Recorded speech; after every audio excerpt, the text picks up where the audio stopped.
warahmatullahi wabarakatuh. Akkam nagaa biyya jirtu hordoftoota kiyya. Amma shaashee jirra. Shaashee akkana jirti. Shaashee kana fakkaatti. Wallaahi shaashee baay'ee bareedu, baay'ee namatti tolti. Akka salphaa kana namatti hin toltu. Maashaa Allaa shaashee hospitaala maal jedhamu jirraayyuu akka carraa ta'e nama dhukkubee nama gaafachuu dhufee hospitaala qalama hospitaala maali ka jedhamu warra ijoolleen warra shaashee hin beekanii shaashee jira akkana jira. Wallaahi baay'ee namatti tola, baay'ee bareeda. Shaashee maashaa Allaa tabaarakallaa akkana jirti. Baay'ee namatti tolti wallaahi. Akka salphaa namatti hin toltu. Baay'ee bareeddi. Baay'ee nama hawwatti. Amma akka jirti sirriitti ilaalaa wallaahi. Baay'ee namatti tola. Hordoftoota kiyya shaasheen akkanatti bareeddu kun garuu hospitaala wayiitu hospitaala eenyuun jedhama qalamaa maali jedhama garuu mana yaalati baay'ee namatti tola ishee. Anis akka mucaafaan nama gaafatu uffee hiriyoota kiyya waliin innaa akkanaa naannoo bareeda wayiiti. Maasha Allah, shaasheen Allah akkanatti bareeddi. Baay'ee bareeddi ishee. Baay'ee bareeddi, baay'ee nama hawwatti.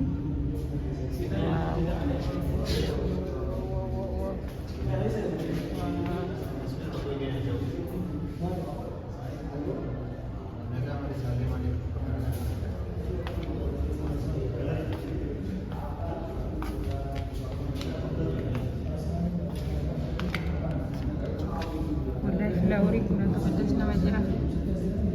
ما شاء الله ما شاء الله.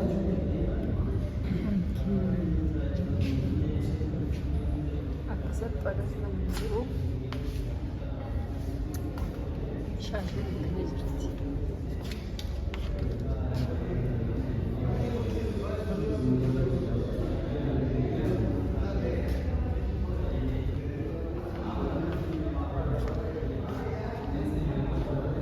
Barattoonni kararra yaa'aa jiran kan namatti tola.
شاشة كده فكرتي شاشة هالكاري ما شاء الله تبارك الله.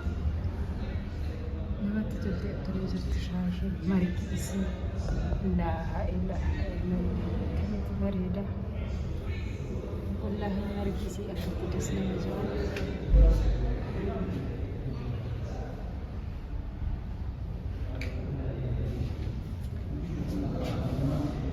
جرينا بقى مرو لمرو جرين والله.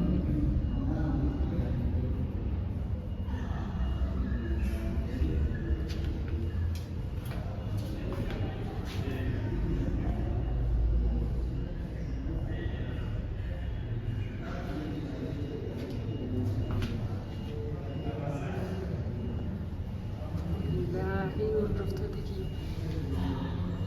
fakkaatu kontaaktii ta'ee hospitaala keessa ibiddi qabatee laa'ila illee wallaahi uumamaa akkanallee itti rabbi nama haa baasu.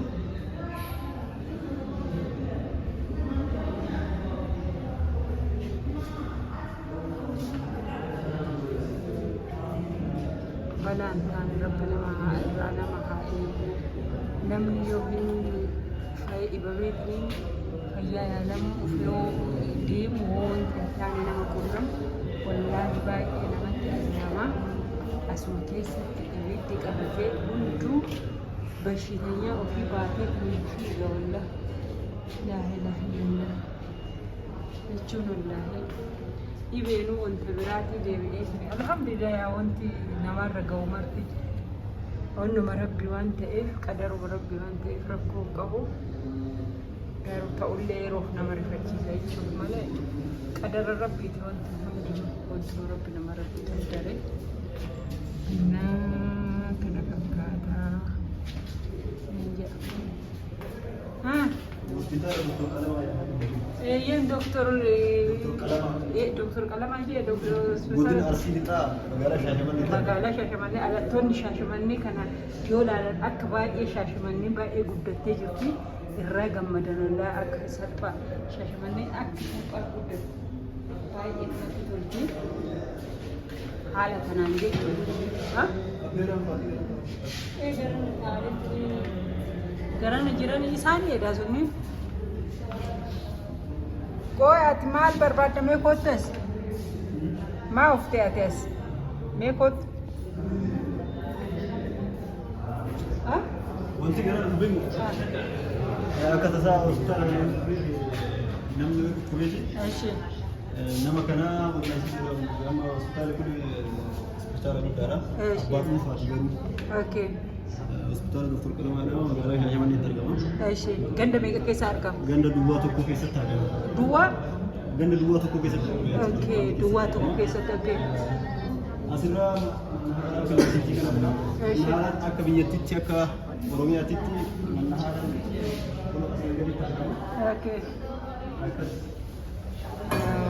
Rabbi isinii haa maaru inshaallah nu hundaafuu nu haa maaru dhibamaa keenya jechuudha.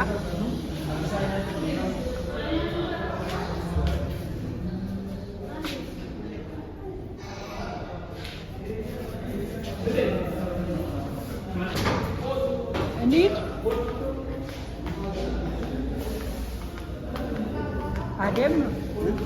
Ademnu garam deemna baay'ee abdi maa fuudhi dhase eessa jirtama mana eenyu